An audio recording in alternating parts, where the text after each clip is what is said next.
Chapter 7 permutation and combination.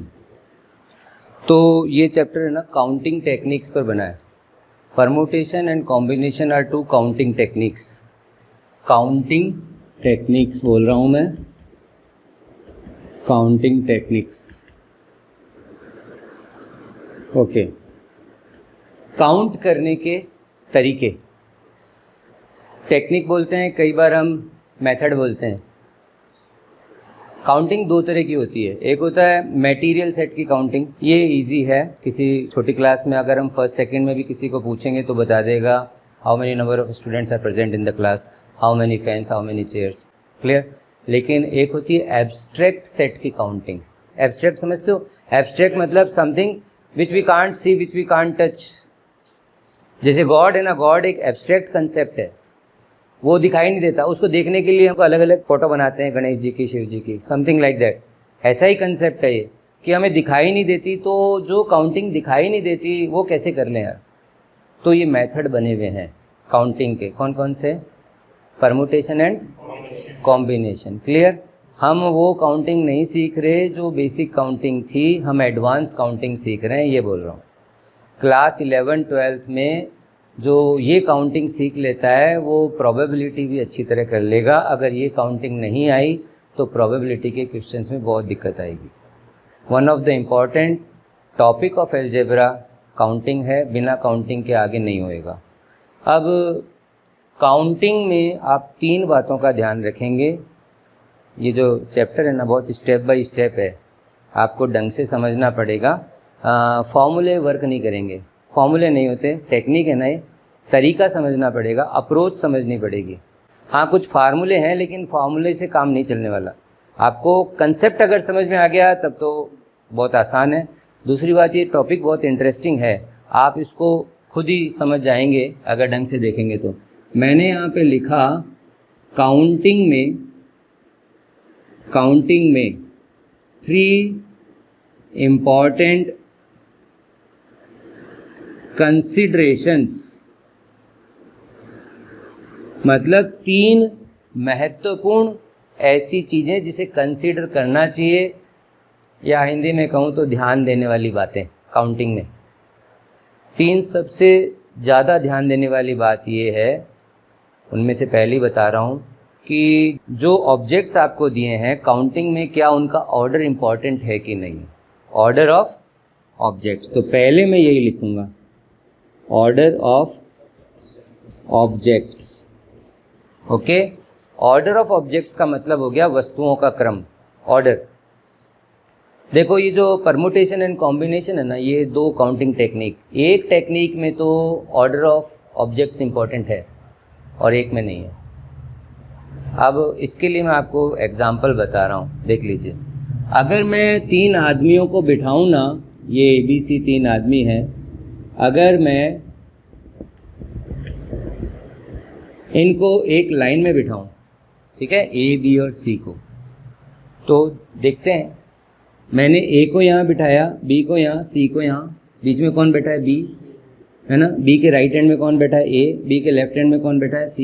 Okay, तो ये एक तरीका हुआ। अब ACB, BAC, BCA, CAB, CBA, correct. बैठे तो ये 3 ही हैं, लेकिन आप देखो मैंने इनका क्रम बदला है, ऑर्डर बदला है। ABC था, ACB हो गया। अभी जरा ABC को और CBA को देखो, बीच में तो B बैठा है लेकिन इन दोनों को इंटरचेंज कर दिया। यहाँ पे ये जो जितने भी अरेंजमेंट है ना सब डिफरेंट है, आप देख सकते हो, है ना। टोटल कितने हुए? 6। तो अगर मुझे कोई बोलेगा 3 आदमियों को लाइन में कितने तरीके से बिठा सकते हैं, तो 6 तरीके हैं,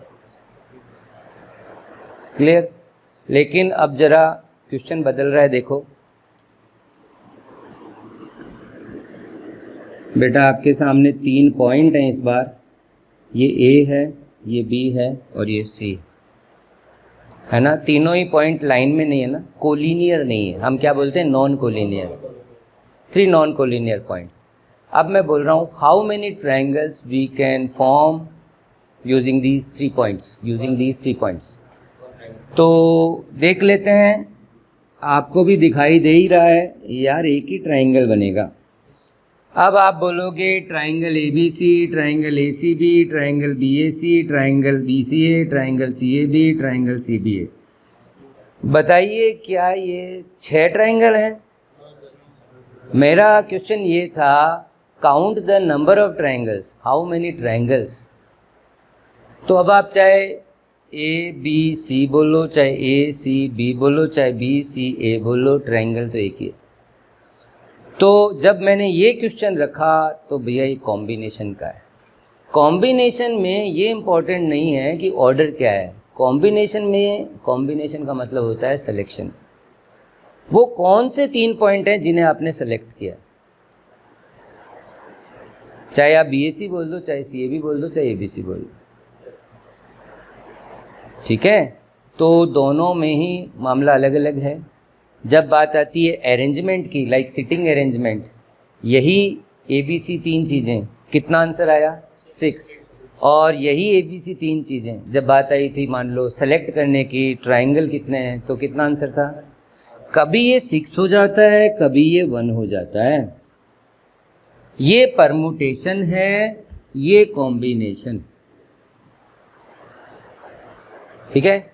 सो परमुटेशन में क्या हुआ, ऑर्डर ऑफ ऑब्जेक्ट्स इंपॉर्टेंट, वस्तुओं का क्रम है ना उसका महत्व है। और कॉम्बिनेशन में क्या है, नॉट इंपॉर्टेंट। तो पहली चीज मैंने क्या बोला, काउंट करते टाइम कभी कभी जिन चीज़ों को काउंट करवाया है उसमें ऑर्डर का इंपॉर्टेंस होता है, कभी कभी नहीं होता है। राम की मैरिज हुई सीता से और सीता की मैरिज हुई राम से, क्या ये 2 अलग अलग मैरिज है क्या? एक ही मैरिज है। लड़के वाले कार्ड में लिख देते हैं राम संग सीता, लड़की वाले लिख देते हैं सीता संग राम, है ना। तो ऐसा ही मामला है। जब मैं कहूँ कि इंडिया मैच खेले पाकिस्तान से, पाकिस्तान मैच खेले इंडिया से, कितना मैच हुआ? अरे एक ही हुआ। लेकिन राम और श्याम यहाँ बैठे हैं 2 चेयर पे, राम इधर श्याम इधर, यानी राम के लेफ्ट हैंड में बैठा है श्याम, और श्याम इधर राम इधर, ये 2 अलग अलग हो गए।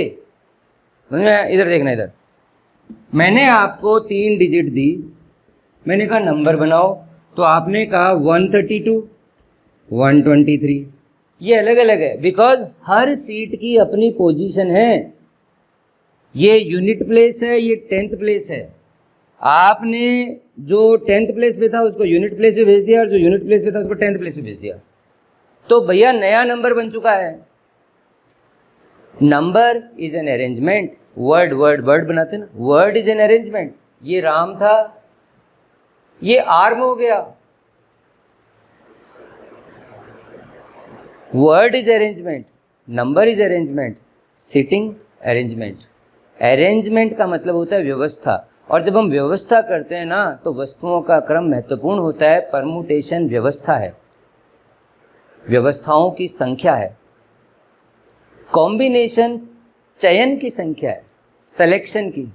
जब मुझे बाजार में 3 पेन दिखाए, है ना, और मुझे 2 पेन लेने हैं, तो मैंने ये लिया और ये लिया, करेक्ट। अभी ऑर्डर इंपॉर्टेंट नहीं था कि मैंने ये लिया और ये लिया, मैं ये भी ले सकता था, ये भी। जब हम सेलेक्ट करते हैं ना तो it is not important in what order we are selecting, the important thing is what objects you are selecting, what objects you are selecting. मतलब आपका कलेक्शन क्या है, ये 2 कलेक्शन है। अब चाहे आपने ये और ये बोला, चाहे ये और ये बोला, ये कलेक्शन आपने कलेक्ट किए, 2 पेन कलेक्ट किए, आपने 2 पेन सेलेक्ट किए, sometimes we call it elect किए, चुनाव। इलेक्शन सबकी सहमति से होता है, सिलेक्शन पर्सनल होता है, दोनों में फ़र्क इतना ही है। तो आप जब कभी भी पढ़ेंगे टीम बनाना, 15 खिलाड़ी आए ट्रायल के लिए, 11 खिलाड़ी लेने थे, ये कॉम्बिनेशन का सवाल है। 15 में से 11 खिलाड़ियों का चयन करना था, मैच नहीं खिलाना उनको कि कौन किस नंबर पे खेलेगा, अभी तो चयन करना है। जब चयन करने की बात आती है तो चाहे जो 11th नंबर प्लेयर हो ना, उसका नाम पहले बोल दो, किसी का ही पहले बोल दो, इंपॉर्टेंट क्या है, मैं टीम में आ गया। अब कैप्टन के ऊपर होता है वो किसको किस ऑर्डर में खिलाएगा, वो फर्दर बात है, वो नेक्स्ट बात है। फर्स्ट सेलेक्ट करो एंड देन ऑर्डर कैप्टन कर लेगा, अपने मैच की परिस्थिति के हिसाब से वो ऑर्डर अपने हिसाब से एडजस्ट कर लेता है एज पर द रिक्वायरमेंट। पर बात जब सेलेक्ट करने की आ रही है ना, क्लियर है बात, ये दोनों बातें मैंने डिटेल में बताई है। Permutation means arrangement, order of objects is important, combination means selection और collection, order of object is not important. तो काउंटिंग का पहला चीज़ जो आपको ध्यान रखना है वो है ऑर्डर ऑफ ऑब्जेक्ट्स। आइए सेकंड बात पर आते हैं। हाँ, सेकंड बात ये है टाइप ऑफ ऑब्जेक्ट्स। वो वस्तुएं कैसी हैं जिनको आप अरेंज कर रहे हैं। दो तरह की बात है, एक होती है डिफरेंट ऑब्जेक्ट्स, या बोलते हैं एक वर्ड होता है डिस्टिंक्ट, और एक होता है आइडेंटिकल ऑब्जेक्ट्स। डिस्टिंक्ट का मतलब है वी कैन डिस्टिंग्विश, हम दो ऑब्जेक्ट्स में भेद कर सकते हैं, और आइडेंटिकल का मतलब है हम भेद नहीं कर सकते, वी कांट डिफरेंशिएट। तो अगर ऑब्जेक्ट्स डिस्टिंक्ट है, सिंपल वर्ड बोलूं तो डिफरेंट है, तो आंसर अलग आएगा। और सारी ऑब्जेक्ट्स डिफरेंट नहीं है, कुछ आइडेंटिकल हैं,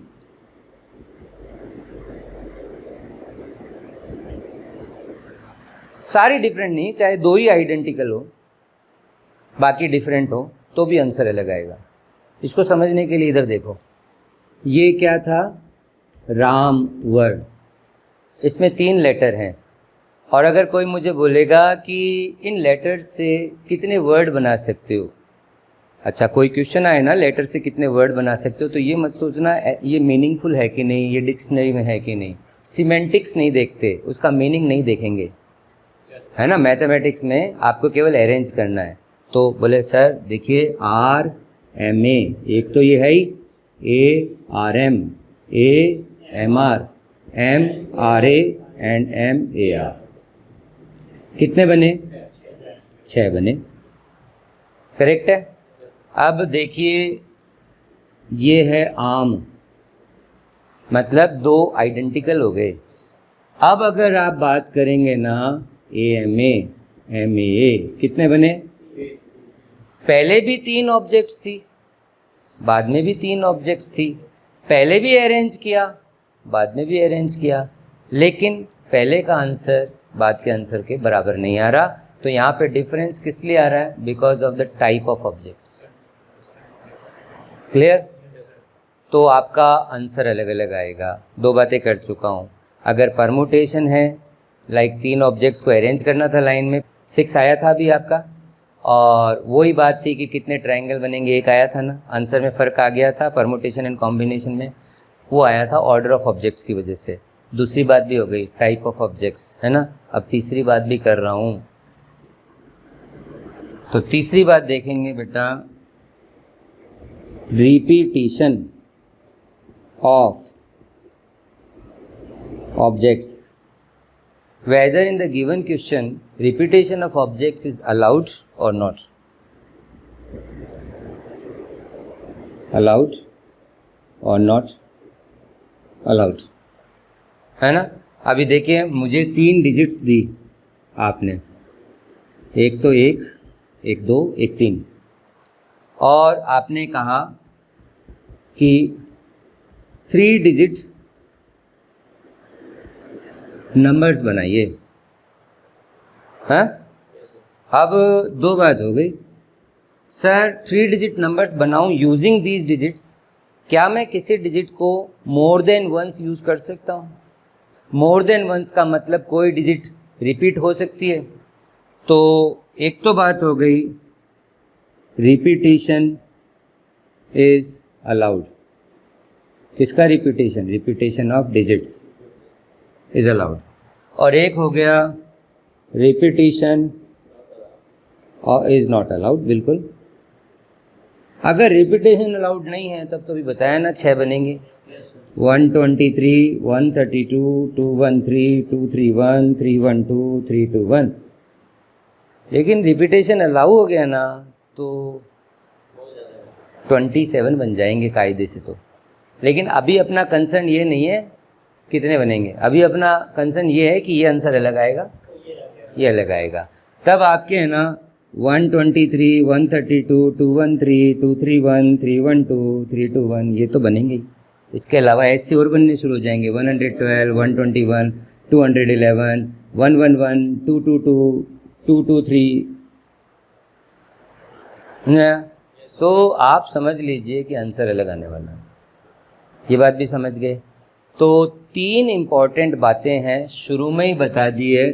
काउंटिंग के समय 3 इम्पॉर्टेंट कंसिडरेशन, यानी क्वेश्चन में आप इन 3 चीज़ों का ज़रूर ध्यान रखें। क्या ध्यान रखेंगे? फर्स्ट, पहला order of objects, second type of objects, third okay. और थोड़ा अभी तक इतना तो पता चल गया होगा कि परमुटेशन एंड कॉम्बिनेशन 2 अलग अलग टेक्निक है ना। अभी क्या होता है, तरीका ये है पहले परमुटेशन पढ़ते हैं फिर कॉम्बिनेशन पढ़ते हैं, है ना। लेकिन इन दोनों से ही पहले एक चीज़ पढ़ेंगे, फंडामेंटल लॉ ऑफ काउंटिंग।